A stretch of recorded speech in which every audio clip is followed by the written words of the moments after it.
Good morning students, आप सभी का बायोलॉजी पॉइंट में मोस्ट वेलकम है। आज हम हमारा नया टॉपिक स्टार्ट करने जा रहे हैं जिसका नाम है structure of you bacteria. Students, you bacteria की जो स्ट्रक्चर है उस स्ट्रक्चर की हम यहाँ पे डिटेल्ड स्टडी करने जा रहे हैं, तो आप बने रहिए इस वीडियो के अंदर और मैं उम्मीद करता हूँ आपको ये वीडियो अच्छी लगेगी और ये जो टॉपिक है वो अच्छे से समझ में आएगा।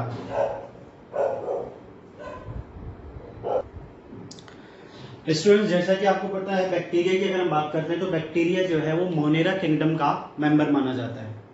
मोनेरा किंगडम का मतलब सबसे एंशिएंट, सबसे primitive type of living organism. तो इसका सीधा सा मतलब ये भी है कि अगर प्रिमिटिव टाइप है इसका मतलब वो जो बैक्टीरिया है, वो जो ऑर्गेनिज्म है वो कैसा होता है, यहाँ पे बिल्कुल सिंपलेस्ट टाइप का होता है। बिल्कुल सही बात है, क्योंकि जो जितना पुराना होता है वो उतना ही ज्यादा सिंपल होता है और जैसे जैसे हम आगे की तरफ बढ़ते चले जाते हैं वो कॉम्प्लेक्सिटी, वो जो जटिलता है वो बढ़ती जाती है। सेम चीज यहाँ पे भी है, लेकिन यहाँ पे थोड़ा सा डिफरेंस है। और थोड़ा सा डिफरेंस क्या होता है कि जो चीज छोटी दिखती है वो होती नहीं है। इसका मतलब ये जो बैक्टीरिया जो कि सिंपलेस्ट होना चाहिए था, दिखने में सिंपल है, लेकिन जब इसके स्ट्रक्चर की स्टडी करते हैं तो it is a very complex structure, मतलब जटिल संरचना होती है। तो यहाँ पे आपको बोर्ड पे पीछे की तरफ दिख रहा होगा डायग्राम। ये डायग्राम है यू बैक्टीरिया का। इट इज नॉट कंप्लीटेड, मतलब कंप्लीट नहीं है, इसको हम कंप्लीट करेंगे आगे। तो स्टूडेंट्स, जैसा कि आपको पता है यहाँ पे यू बैक्टीरिया एक वर्ड लिखा हुआ है जिसके अंदर यू का मतलब होता है ट्रू और बैक्टीरिया का मतलब तो आपको पता ही है, हिंदी में जिसे हम कहते हैं जीवाणु। यानी कि ऐसे बैक्टीरिया जो वाकई में, जो रियलिटी के अंदर क्या होते हैं, बैक्टीरिया की कैरेक्टरिस्टिक्स को शो करते हैं, मतलब जो कि यूनिसेलुलर, यानी कि हम कहें कि एक कोशिकीय होते हैं। क्लियर है बात यहाँ पे।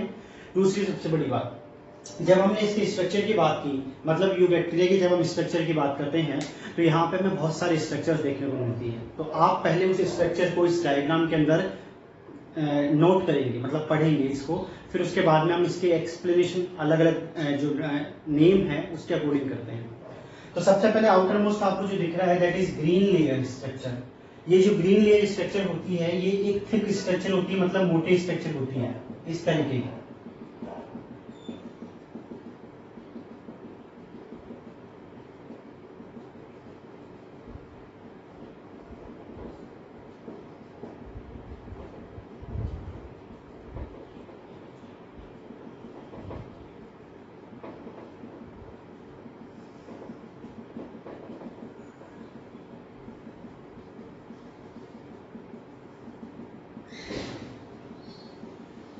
कुछ इस तरीके की ये स्ट्रक्चर होती है और इस स्ट्रक्चर की अगर हम बात करते हैं तो इस स्ट्रक्चर को हम एक नया नाम देते हैं और इस नए नाम की अगर हम बात करें तो इसे हम कहते हैं ग्लाइकोकैलिक्स। तो एक बार आप इसे नोट करिए।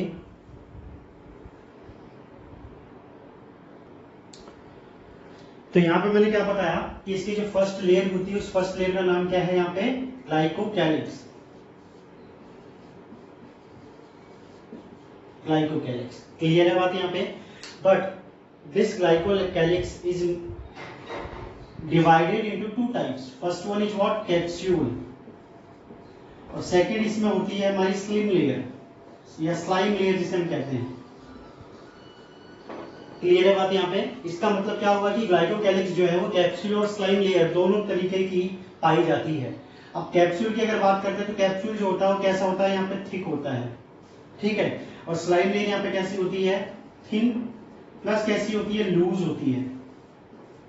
क्लियर है बात यहाँ पे। अगर कैप्सूल की बात करके चले तो कैप्सूल जो है थिक होता है, प्लस ये किससे मिलकर बना होता है, तो it is made up of polysaccharide and polysaccharide plus, और ये किससे मिलकर बना होता है, पॉलीपेप्टाइड से मिलकर बना होता है।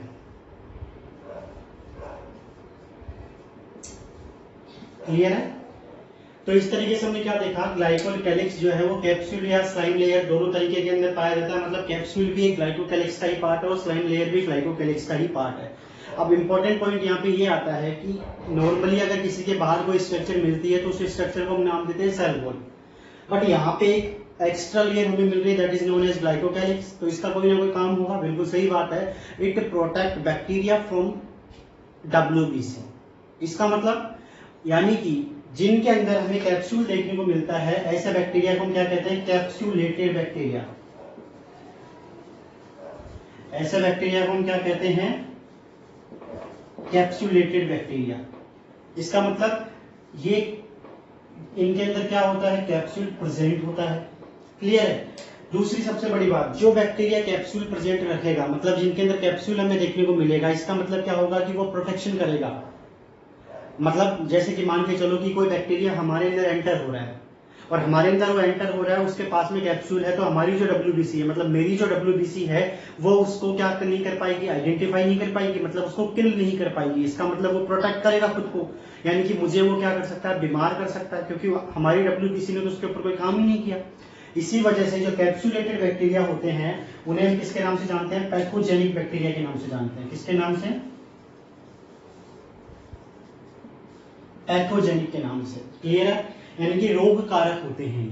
साथ ही मैं सीधी सी बात कह सकता हूं कि आपको पता है कि कोई भी बैक्टीरिया या कोई भी माइक्रो ऑर्गेनिज्म अगर हमारे अंदर डिजीज कॉज करता है, इसका मतलब है वो ऐसा तो है नहीं कि वो एक सिंगल नंबर के अंदर हमें देखने को मिलेगा, नहीं। इसका मतलब वो हमें मल्टी नंबर देखने को मिलता है, मतलब बहुत सारे उसके नंबर होते हैं। इसका मतलब हम कह सकते हैं वहां पे हमें कॉलोनी, मतलब एक ग्रुप ऑफ बैक्टीरिया देखने को मिलता है। और यही रीजन है कि जो कैप्सूलेटेड बैक्टीरिया होते हैं वो किस फॉर्म में मिलते हैं हमें? कॉलोनियल फॉर्म के अंदर। इस फॉर्म के अंदर देखने को मिलते हैं ये कॉलोनियल फॉर्म के अंदर, मतलब कॉलोनी बना करके रहते हैं। तो स्टूडेंट्स यहाँ से सारे के सारे जो क्वेश्चंस होते हैं वो MCQ टाइप के अंदर डायरेक्ट पुटअप होते हैं, इसलिए आप इन जो वीडियोस हैं उनको कंटिन्यू देखें और पूरा देखा करें। ठीक है? तो मैंने क्या कहा कि जिनके अंदर कैप्सूल मिलेगा वो पैथोजेनिक होंगे, प्लस कॉलोनियल वो होंगे, मतलब कॉलोनी के अंदर हमें देखने को मिलेंगे। तो मैंने कहा कि जिनके अंदर कैप्सूल नहीं होता है, तो जिनके अंदर कैप्सूल नहीं होगा उसको हम क्या कह सकते हैं? तो देखो यहाँ पे मैंने क्या देखा कि जिनके अंदर कैप्सूल नहीं है, मतलब एब्सेंट है, तो उसको हम क्या कहेंगे? Non capsulated. किसके नाम से जाना जाता है? Non capsulated. प्लस उसी को हम किसके नाम से जानेंगे? Non pathogenic. Plus non colonial. कोई रॉकेट साइंस नहीं है, सीधी सी बात है। जिसके अंदर कैप्सूल मिलेगा पैथोजेनिक होंगे, कॉलोनी बनाएंगे। जिसके अंदर कैप्सूल नहीं मिलेगा नॉन कैप्सुलेटेड होंगे, साथ ही कोई बीमारी नहीं करेंगे, साथ ही वो ग्रुप नहीं बनाएंगे। क्लियर है बात यहाँ पे? तो इस तरीके से हमने क्या देखा कि जो फर्स्ट लेयर हमें देखने को मिलती है that is what? Glycocalyx. Clear है बात यहाँ पे? तो एक बार आप इसे नोट करें।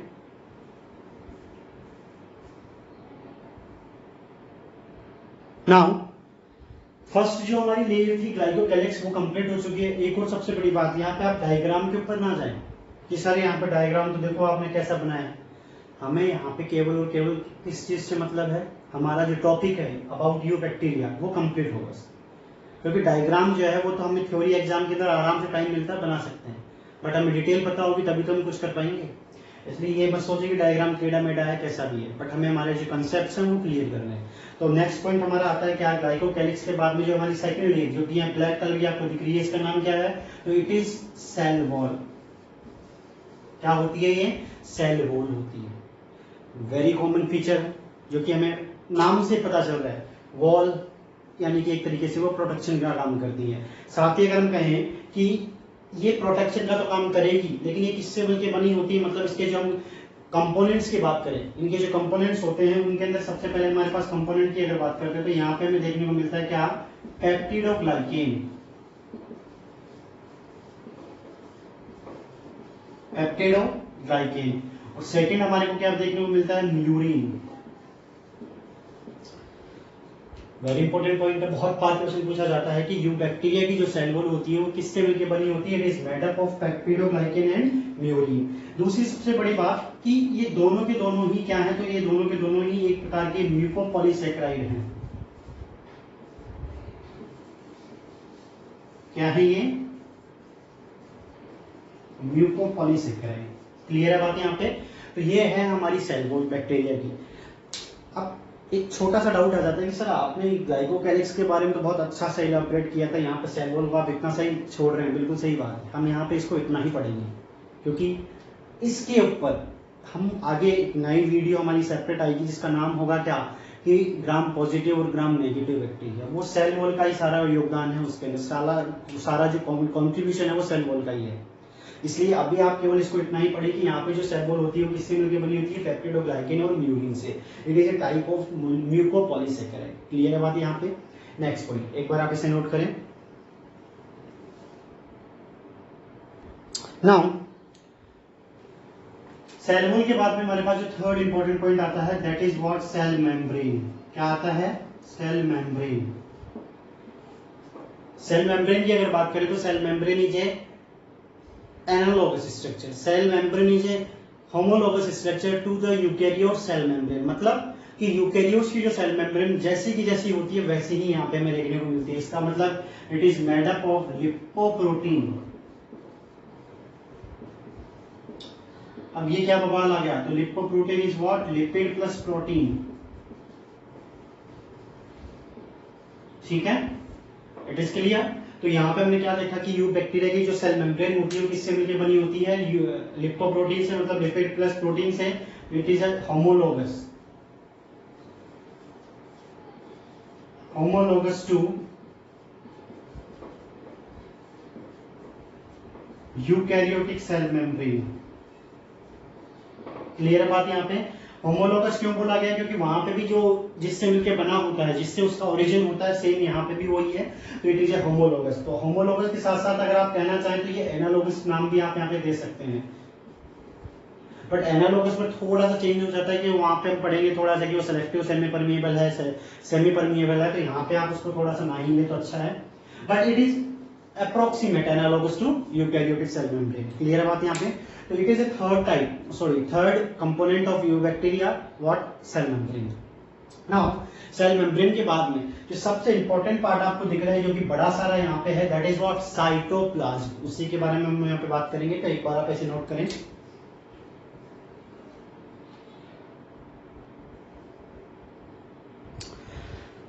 Now the third point is what, cytoplasm. अब साइटोप्लाज्म की अगर हम बात करते हैं, दैट इज साइटोप्लाज्म। तो साइटोप्लाज्म के अंदर आपको यहाँ पे कुछ दिख तो नहीं रहा, लेकिन मैं आपको यहाँ पे ड्रॉ करके बता देता हूँ कि it is dotted like structure. मतलब यहाँ पे आपको लिक्विड चीज देखने को मिल रही है, मतलब लाइक ए वाटर। इस तरीके के स्ट्रक्चर्स आपको यहाँ पे देखने को मिलती हैं।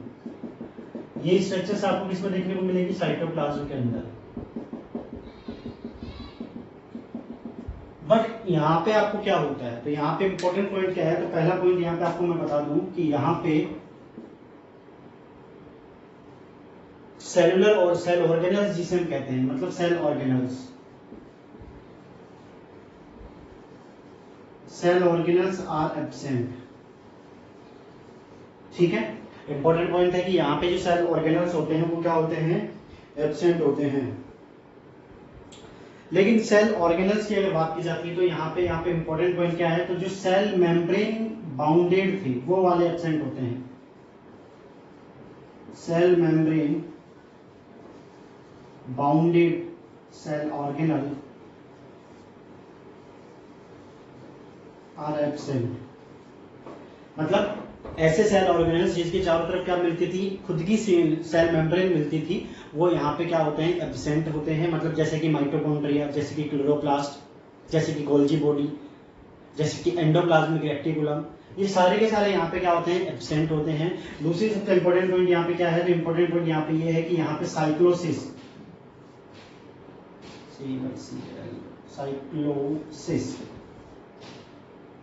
साइक्लोसिस जो है वो यहाँ पे क्या होता है, एब्सेंट होता है। अब इंपॉर्टेंट पॉइंट है कि साइक्लोसिस क्या होता है। तो स्टूडेंट्स आपको पता है कि कोई भी जो लिविंग सेल होती है उसके अंदर जो साइटोप्लाज्म होता है वो मूवमेंट करता है, मतलब हिलता डुलता रहता है। यहाँ पे ऐसा कुछ नहीं होता, और ऐसी ही मूवमेंट को हम क्या नाम देते हैं, साइक्लोसिस कहते हैं। और साइक्लोसिस क्यों जरूरी होता है, तो साइक्लोसिस जरूरी होता है for the transportation of protein, for the transportation of material. Material के अंदर क्या आ सकता है, हमारा कोई भी फूड मटेरियल, कोई भी न्यूट्रिटिव मटेरियल आ सकता है। ठीक है, तो हमारी जो साइक्लोसिस मूवमेंट होती है वो उन चीजों में हेल्प करती है। बट यहाँ पे ऐसा कुछ होता ही नहीं है, इस वजह से यहाँ पे जो और सीधी सी लॉजिक भी है, क्योंकि यहाँ पे सेल ऑर्गेनल भी नहीं है, तो साइक्लोसिस की जरूरत भी नहीं पड़ रही है हमें। क्लियर है बात यहाँ पे। दूसरी सबसे बड़ी बात, कि यहाँ पे हमें क्या देखने को मिलते हैं, तो यहाँ पे हमें स्टोरेज ग्रेन्यूल्स देखने को मिलते हैं, स्टोरेज ग्रेन्यूल। अब वो स्टोरेज ग्रेन्यूल की अगर बात की जाए तो मैं यहाँ पे थोड़ा सा एक इलॉबरेट कर रहा हूँ डायग्राम को। कुछ इस तरीके के हमें स्टोरेज ग्रेन्यूल्स जो है वो देखने को मिलते हैं। तो ये सारे के सारे क्या हैं, स्टोरेज ग्रेन्यूल। कितने टाइप के स्टोरेज ग्रेन्यूल हमें देखने को मिलते हैं, तो सीधी सी बात है, यहाँ पे दो प्रकार के स्टोरेज ग्रेन्यूल होते हैं। पहला हमारे पास होता है ग्लाइकोजन, और दूसरा हमारे पास होता है क्या, वोल्यूटीन। ठीक है, तो दो प्रकार के यहाँ पे स्टोरेज ग्रेन्यूल हमें जो बैक्टीरिया के अंदर देखने को मिलते हैं। पहला ग्लाइकोजन होता है, दूसरा क्या होता है, वोल्यूटीन होता है। तो एक बार आप इसे नोट करिए।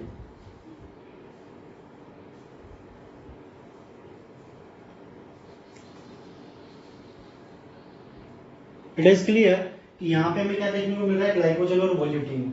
इंपॉर्टेंट पॉइंट है कि ग्लाइकोजन काम क्या करेगा और वोल्यूटीन काम क्या करेगा। तो मैं एक बार इसको थोड़ा सा यहाँ पे रफ कर देता हूँ।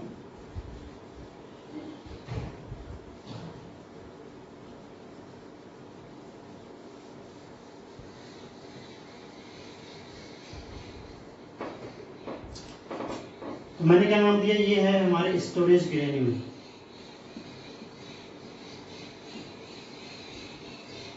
स्टोरेज ग्रेन्यूल में हमें कितने टाइप के स्टोरेज ग्रेन्यूल देखने को मिल रहे हैं। पहला है हमारे पास ग्लाइकोजन। ग्लाइकोजन की अगर बात की जाती है तो ग्लाइकोजन काम क्या करता है, तो ग्लाइकोजन जो है वो कार्बोहाइड्रेट के स्टोरेज के रूप में रहता है।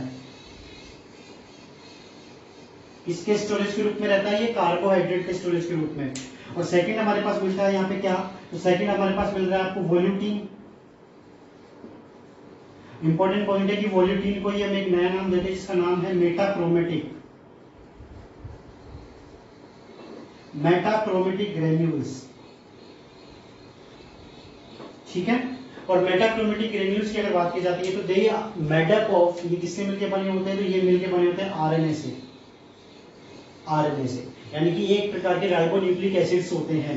दूसरी सबसे बड़ी बात कि ये आरएनए से मिलके बने होते हैं। तो आरएनए का यहाँ पे क्या योगदान होता है, तो आरएनए यहाँ पे nitrogen and phosphorus, N and P, nitrogen and phosphorus के स्टोरेज के रूप में यहाँ पे काम करता है। कौन, आरएनए, मतलब कौन, मॉलिक्यूल। यानी कि इस बैक्टीरिया को जब कार्बोहाइड्रेट की रिक्वायर्ड होती है तो ये किसका यूटिलाइज करता है, किसका यूटिलाइजेशन करता है, ग्लाइकोजन का।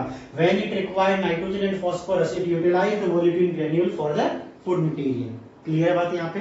तो ये हमने क्या देखा कि यहाँ पे दो प्रकार के हमारे स्टोरेज ग्रेन्यूल देखने को मिल रहे हैं। नेक्स्ट इंपॉर्टेंट पॉइंट है कि यहाँ पे जो आपको एक्स्ट्रा लेयर कुछ इस तरीके की देखने को मिल रही है, देखो ये वाली, इनका क्या नाम है, तो इनके बारे में भी हम बात करते हैं।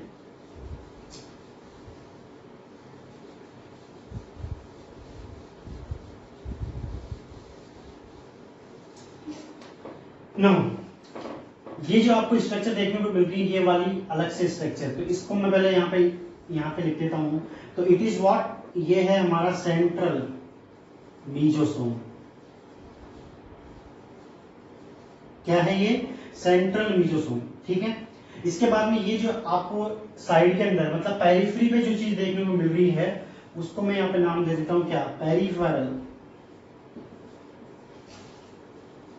Peripheral mesosome. ठीक है, इसका मतलब क्या होगा कि यू बैक्टीरिया के अंदर हमें एक एक्स्ट्रा स्ट्रक्चर देखने को मिलती है जिसका नाम क्या होता है, मीजोसोम। अब what the role, what the function of mesosome, तो मीजोसोम वेरी इंपॉर्टेंट पॉइंट है और बहुत बार एग्जाम में क्वेश्चन पूछा जाता है कि मीजोसोम का काम क्या होता है। इंपॉर्टेंट पॉइंट क्या है, तो ध्यान रखना कि जो सेंट्रल मीजोसोम है ये आपको कैसा दिख रहा होगा, लार्ज दिख भी रहा है। ये कैसे होते हैं, स्मॉल होते हैं। दूसरी सबसे बड़ी बात, ये लार्ज होते हैं प्लस इनका काम क्या होता है, तो ये इंपॉर्टेंट पॉइंट है डीएनए। अब यहाँ पे रेप्लिकेशन नहीं बोलेंगे हम, यहाँ पे बोलेंगे डीएनए मल्टीप्लिकेशन। क्या बोलेंगे, मल्टीप्लिकेशन। इसके अंदर इसका इंपॉर्टेंट रोल होता है, डीएनए मल्टीप्लिकेशन के अंदर इसका इंपॉर्टेंट रोल होता है। दूसरी सबसे बड़ी बात, सेंट्रल मीजोसोम किससे मिलकर बने होते हैं, तो they made up of nucleoid, किससे मिलकर बने होते हैं ये? न्यूक्लियोइड से। यानी कि यहाँ पे कंप्लीटली एक न्यूक्लियोटाइड भी नहीं मिलता, बट न्यूक्लियोइड यहाँ पे होते हैं किसके फॉर्म में? सेंट्रल मीजोसोम के फॉर्म में। बट यहाँ पे बात करते हैं पेरिफेरल मीजोसोम, तो पेरिफेरल मीजोसोम स्मॉल होते हैं, प्लस इनका इंपॉर्टेंट रोल होता है क्या? ये सेल्यूलर रेस्पिरेशन, इसमें हेल्प करते हैं cellular respiration plus cell wall के फॉर्मेशन में।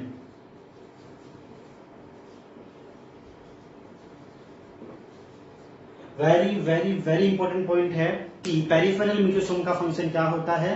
तो यहाँ पे इनका फंक्शन होता है हमारा सेल्यूलर रेस्पिरेशन, कोशिकीय श्वसन, यानी कि एक तरीके से हम कहते हैं कि ये it helps the anaerobic respiration. किसके अंदर हेल्प करते हैं ये? एनारोबिक रेस्पिरेशन, मतलब ये सांस तो लेता होगा, because it is living organism, और लिविंग ऑर्गेनिज्म जिंदा जब भी रह पाता है जब उसकी वाइटल एक्टिविटीज होती हैं, और वाइटल एक्टिविटीज के अंदर फर्स्ट एक्टिविटी या इंपॉर्टेंट एक्टिविटी होती है रेस्पिरेशन। बट यहाँ पे एरोबिक नहीं मिलता, कौन सा मिलता है? एनारोबिक, यानी कि cellular respiration. Very important point है कि यू बैक्टीरिया के अंदर कौन सा सेल ऑर्गेनल या कौन सा एक साइटोप्लाज्मिक ऑर्गेनल जो कि रेस्पिरेशन, जो कि सेल वॉल के फॉर्मेशन में इंपॉर्टेंट रोल प्ले करता है, that is peripheral mesosome. Clear है बात यहाँ पे? तो ये है हमारे मीजोसोम की बात। इसके बाद हमारे पास जो लास्ट पॉइंट इसके अंदर बचता है साइटोप्लाज्म के अंदर, वो है यहाँ पे क्या? Photosynthetic structures. और फोटोसिंथेटिक स्ट्रक्चर्स की अगर बात करें तो यहाँ पे मैं कुछ इस तरीके की स्ट्रक्चर बना रहा हूँ। इस फोटोसिंथेटिक स्ट्रक्चर को हम नाम देते हैं क्रोमेटोफोर। क्या नाम देते हैं? क्रोमेटोफोर। इसका काम क्या होता है? तो ये काम होता है इसका फोटोसिंथेसिस।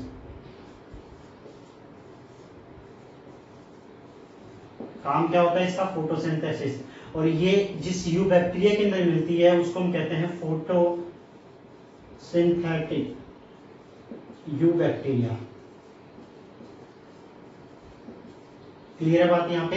यानी कि क्रोमेटोफोर एक स्ट्रक्चर होती है जो कि इस यू बैक्टीरिया के अंदर पाई जाती है, सभी में नहीं होती, जिनके अंदर फोटोसिंथेसिस होता है वहां पे। और ये क्या काम करती है? फोटोसिंथेसिस का काम करती है। इंपॉर्टेंट पॉइंट है कि यहाँ पे फोटोसिंथेसिस के अंदर ऑक्सीजन का प्रोडक्शन नहीं होता है, O2 का प्रोडक्शन नहीं होता है, उसकी जगह कुछ और मिलता है, जैसे कि सल्फर बैक्टीरिया, वहां पे H2S मतलब सल्फाइड गैस जो होती है उसका प्रोडक्शन होता है। क्लियर है बात यहाँ पे?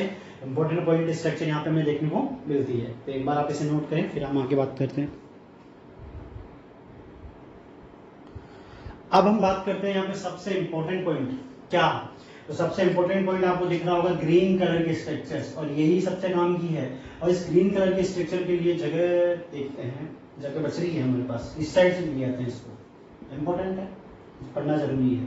And this one is what? This one is genetic material. क्या है ये? Genetic material.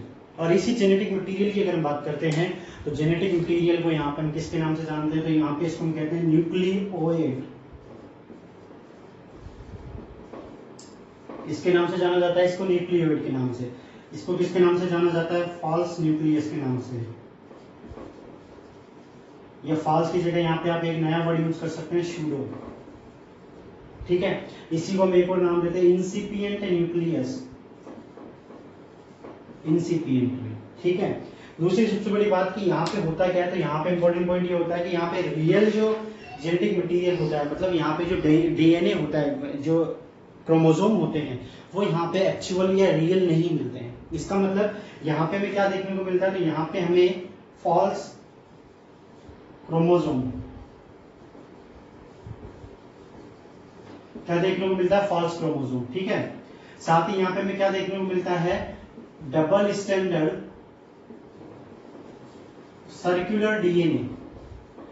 लेकिन ये कैसा होता है? तो यहाँ ध्यान रखना, ये होता है यहाँ पे नेक्ड डीएनए होता है।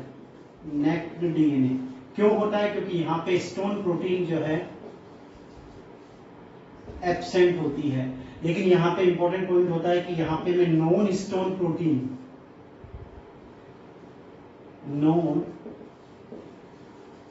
नॉन स्टोन प्रोटीन हमें देखने को मिलती है। और नॉन स्टोन प्रोटीन की अगर बात करते हैं तो नॉन स्टोन प्रोटीन जो है वो एक प्रकार की क्या होती है? पॉली एमीन होती हैं। क्लियर है बात यहाँ पे? इंपॉर्टेंट पॉइंट है कि यू बैक्टीरिया के अंदर में स्टोन प्रोटीन तो नहीं मिलती, लेकिन यहाँ पे नॉन स्टोन प्रोटीन मिलती है। और जो काम क्या करती हैं, तो ये काम करती है इसके रेप्लिकेशन के अंदर, मतलब मल्टीप्लीकेशन के अंदर। हिंदी में लिख देता हूं मैं इसको यहाँ पे गुणन, उसी के अंदर इसका योगदान होता है, बाकी और कोई इसका कंट्रीब्यूशन नहीं होता है। क्लियर है बात यहाँ पे? तो इस तरीके से हमने क्या देखा कि यहाँ पे जो हमारा जेनेटिक मटेरियल होता है उसको क्या नाम दिया जाता है? Nuclear, pseudo nucleus, incipient nucleus. साथ ही ये क्या होता है, तो it is attach with mesosome, attach with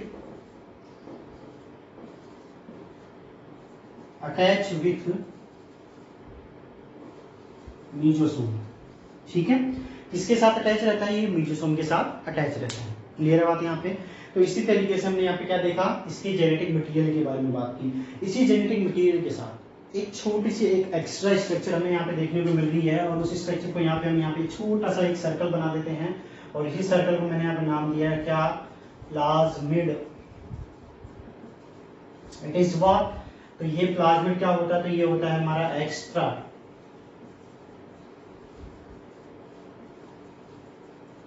chromosomal circular DNA. क्या होता है ये? एक्स्ट्रा क्रोमोसोमल सर्कुलर डीएनए होता है प्लाज्मिड। दूसरी थोड़ी बात, प्लाज्मिड के पास में क्या मिलता है? ओरिजिन ऑफ रेप्लिकेशन, ORI मिलता है। इसी वजह से ये सेल्फ रेप्लिकेट हो जाता है, बट डीएनए रेप्लिकेट नहीं हो पाता, लेकिन प्लाज्मिड हो सकता है। क्लियर बात यहाँ पे? तो इसी तरीके से हमारे एक यू बैक्टीरिया के अंदर इतनी सारी जो स्ट्रक्चर्स हैं वो हमें यहाँ पे देखने को मिलती हैं। क्लियर है बात यहाँ पे? अगर साइंटिस्टों के नाम की अगर बात की जाती है तो प्लाज्मिड की जो डिस्कवरी है वो लीडर पर एक साइंटिस्ट उन्होंने की थी। मीजोसोम की जो डिस्कवरी है वो FJ जेम्स ने की थी। इंपॉर्टेंट नहीं है, बट काम की है हमारा इनकी नेम।